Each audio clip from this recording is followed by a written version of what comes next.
Hi trainers, welcome to Top Deck Academy. I'm Ellis Longhurst, the Pokemon trading card game player and caster.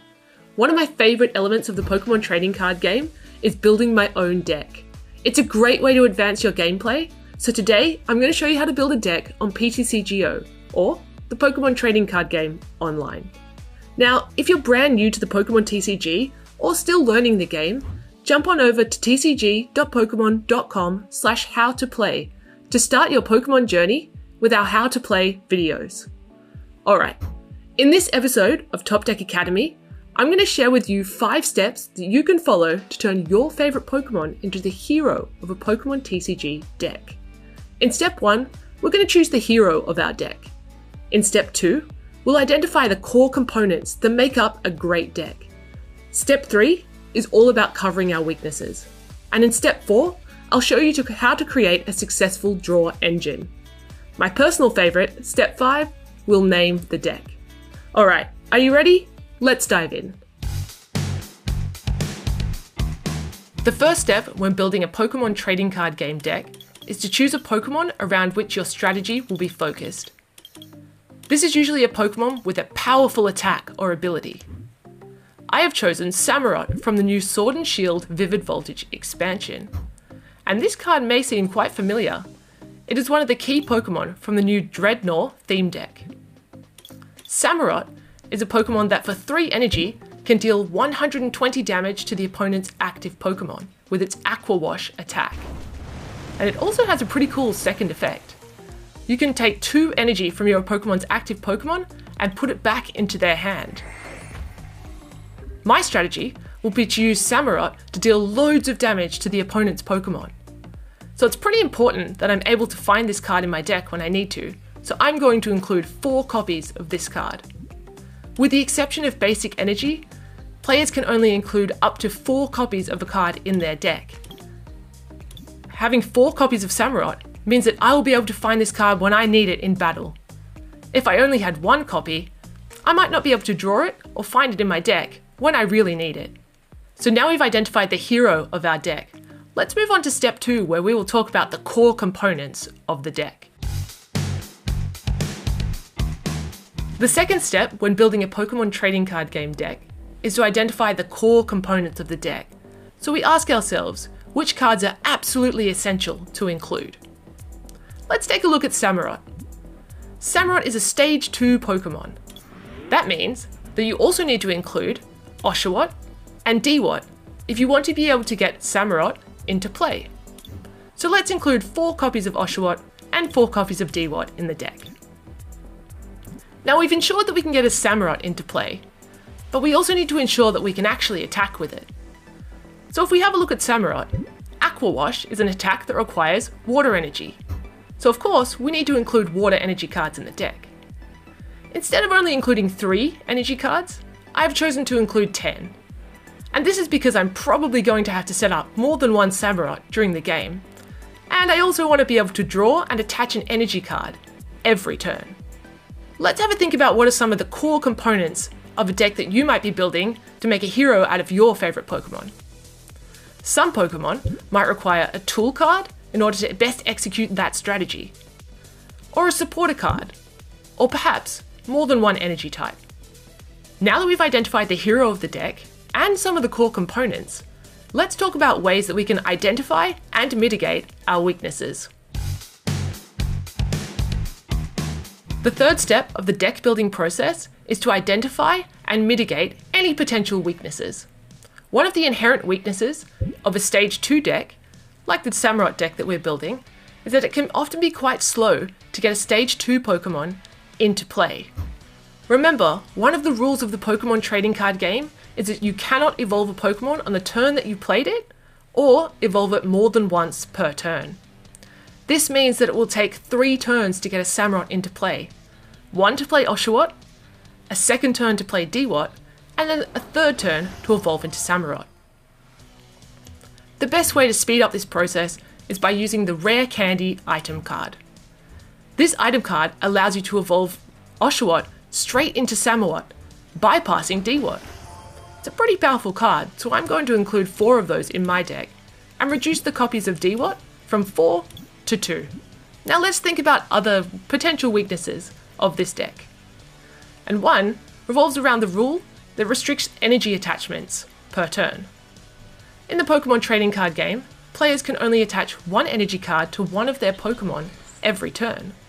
So that means that even if we can evolve an Oshawott into a Samurott in 2 turns, because Aqua Wash requires 3 energy, it's going to take 3 turns to be able to power up Aqua Wash.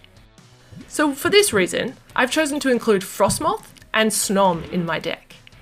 Frostmoth's Ice Dance ability enables players to attach as many water energy cards to their Pokemon as they like every turn, as long as that Pokemon is on the bench. So that means that with Frostmoth and Rare Candy, we can evolve an Oshawott into a Samurott and attach 3 energy cards in 1 turn. Now that's a pretty powerful combination, but we also have to think, what if we aren't able to find the exact cards that we need to get that Samurott into play? Maybe we should start thinking about some alternative attackers that we can include in the deck. Let's think about it. The best kind of Pokemon to include would maybe be a basic Pokemon, because it only requires 1 turn to set up. And of course, we're going to want a Pokemon that attacks using water energy cards, because we already include water energy cards in our deck. There are lots of choices. We could pick Lapras V, Blastoise and Piplup GX, or Ice-Q V, just as some examples. However, I'm going to choose Keldeo GX. This Pokemon can do loads of damage for an attack cost of only 3 energy cards. And it has an ability that blocks GX Pokemon from attacking, which gives me time to set up my Samurott on the bench. Alright, we've talked about the hero of the deck, we've also talked about some core components, and now we've also discussed some ways to mitigate some of our weaknesses. Let's talk about now the draw engine of the deck, ways to draw cards and search for specific cards. Every Pokemon trading card game deck should have a way to search the deck and the discard pile for their core components. In competitive play, you will often hear this be called a draw engine, and almost half of every Pokemon TCG deck is dedicated to the draw engine. Let's consider Samurott.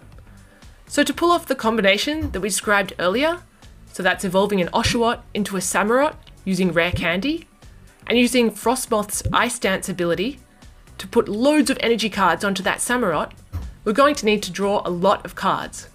And the best way to do that is to include supporter cards in the deck, like Professor's Research and Marnie. But remember, one of the rules of the Pokemon trading card game is that you can only play 1 supporter card per turn. So it's a really good idea to include some Pokemon with abilities that allow us to draw extra cards every turn.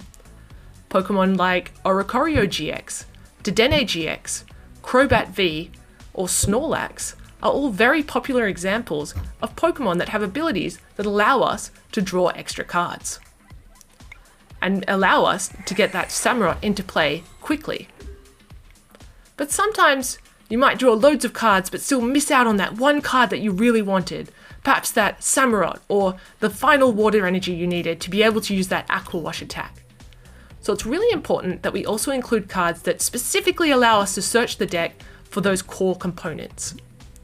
In the Samurott deck, I would include cards like Quick Ball, Great Ball, or Pokemon Communication to find the right Pokemon to pull off that combination. Or an item card like Capacious Bucket that allows us to search the deck and find water energy cards and put them straight into our hand. And there's one other pretty important card that I'd like to include, and that's a new supporter card from the Sword and Shield Vivid Voltage expansion, Nessa. Nessa allows us to draw 4 in any combination of water Pokemon and water energy cards from the discard pile. That's pretty powerful. It's the kind of card that I'd love to have towards the end of the game when maybe there are lots of water energy cards or a Keldeo GX or a Samurott in the discard pile. But perhaps it's not quite as useful at the beginning of the game when we're trying to set up all our integral pieces. So I would only include 1 of those in the deck. Alright, now we've discussed the hero of the deck, the core components of the deck, how to identify and mitigate our weaknesses, and we've also discussed the draw engine of the deck. Now we're going to talk about probably the most fun part, naming your deck. Alright, we've done it. We've built a Pokemon trading card game deck from scratch. The final step is to name your deck. Most Pokemon trading card game decks are named after the two Pokemon that are at the core of its strategy. So in this case, the deck would probably be called Samurott and Frostmoth. However, you can be as creative as you like when you're naming your deck. Thank you for joining me in this episode of Top Deck Academy, where we covered the basics of a Pokemon trading card game deck building, and the 5 steps that you can take to turn your favourite Pokemon into the hero of a Pokemon trading card game deck. Let me know what you thought on the Samurott Frostmoth deck that we just built, and also which decks you'd like to see in the future. And make sure you stay tuned for the next episode of Top Deck Academy, where we're going to dive deeper into deck building with the Sword and Shield Vivid Voltage expansion. For some extra credit, here's the full deck list for this Samurott and Frostmoth deck.